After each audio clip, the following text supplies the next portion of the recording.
ज़हरा एक झीन, खुद मुख्तार और खुश मिजाज लड़की थी।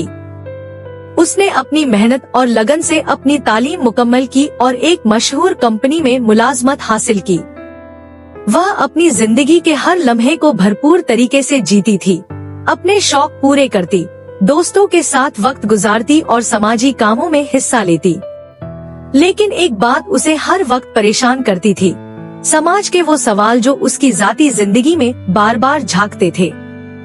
हर शादी में, हर खानदानी तकरीब में, हर मुलाकात पर एक ही सवाल उसका पीछा करता, ज़हरा तुम शादी कब कर रही हो?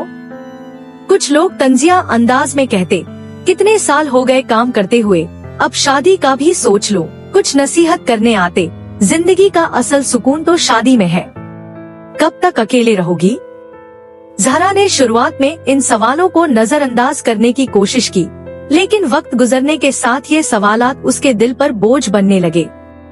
वह सोचने लगी, क्या मेरे ख्वाब, मेरी कामयाबियां और मेरी खुशी इस समाज की नजर में कोई अहमियत नहीं रखते? क्या शादी ही मेरी जिंदगी का वाहिद मकसद होना चाहिए? एक दिन ज़हरा ने फैसला किया कि वह अपने ख्यालात को खुलकर बयान करेगी। खानदानी तकरीब में जब एक बुजुर्ग खातून ने पूछा, ज़हरा बेटी शादी का क्या इरादा है? तो ज़हरा ने मुस्कुराकर जवाब दिया, खुश रहना मेरा इरादा है और मैं अपनी जिंदगी से मुतमिन हूँ।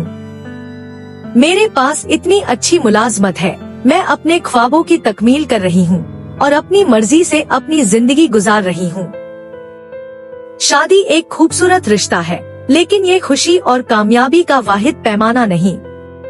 कमरे में खामोशी छा गई। कुछ लोगों के चेहरे पर हैरत थी, तो कुछ के दिल में शायद पहली बार समझ पैदा हो रही थी।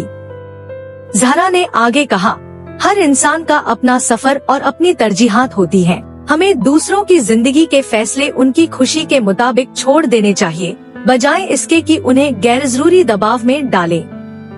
उस दिन के बाद ज़हरा ने न सिर्फ खुद को इन सवालों के बोझ से आजाद कर लिया, बल्कि उसने एक मुहिम शुरू की, जिसका मकसद लोगों को ये समझाना था कि खुशी और मुकम्मल होने का ताल्लुक किसी एक समाजी रस्म से नहीं, बल्कि अपनी जिंदगी को अपनी मर्जी से जीने से है।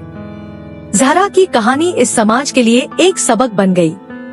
धीरे धीरे लोग उसकी बात को समझने लगे और दूसरों की जिंदगी में दखलंदाजी करने से बाज रहने की कोशिश करने लगे। ज़हरा ने अपने अल्फाज और अमल से साबित कर दिया कि हकीकी खुशी वही है जो आप खुद के लिए मुंतखब करें, न कि जो दूसरों की तवक्को पूरा करने के लिए अपनाएं।